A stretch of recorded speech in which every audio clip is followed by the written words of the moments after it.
अजित पवार गटाच्या 5 आमदारांची घर वापसी पाहुयात काय आहे सविस्तर बातमी।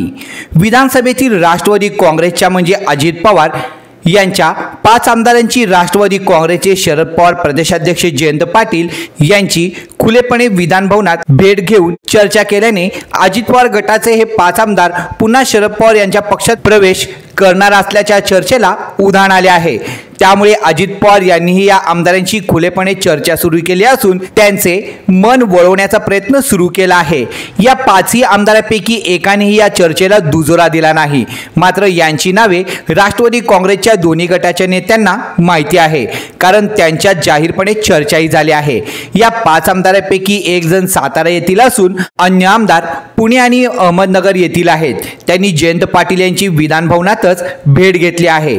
विधिमंडळाचे अधिवेशन सुरू असताना अशी जाहीर चर्चा करण्यात आल्याने दोन्ही गटातील कार्यकर्ते चक्रावून गेले आहेत। नाशिक जिल्ह्यातील एका आमदारासह अन्य 2 आमदारांनी जयंत पाटील यांची अज्ञातस्थळी भेट घेतल्याचे वृत्त आहे। शरद पवार गटाशी 5 आमदार चर्चा करीत असल्याने अजित पवार गटात अस्वस्थता पसरली आहे। त्यामुळे अजित पवार आता कोणती कारवाई करतात याकडे सर्वांचे लक्ष लागले आहे। अन्य पक्षातील अनेक नेत्यांनी जयंत पाटील यांची मुंबईत भेट घेतल्याची आपल्याला माहिती आहे। याबाबत आपण जयंत पाटील यांच्या संपर्कात आहोत। काही नेत्यांना अथवा लोकप्रतिनिधींना पक्षात घेण्यास आमची तयारी आहे। पक्ष सोडून गेल्यावर आम्ही बंदी घातली नाही, परंतु आम्ही प्रत्येक व्यक्तीबाबत चर्चा करून निर्णय घेणार आहोत, असं शरद पवार यांनी पत्रकार परिषदेत स्पष्ट केलं।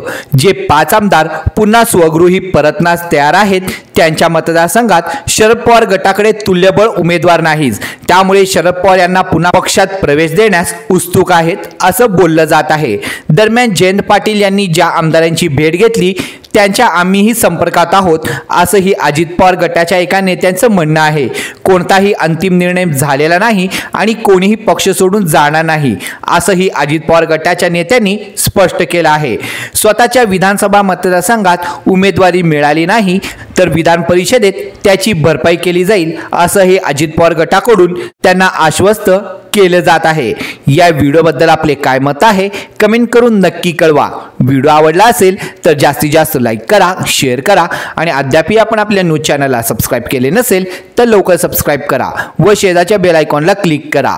धन्यवाद।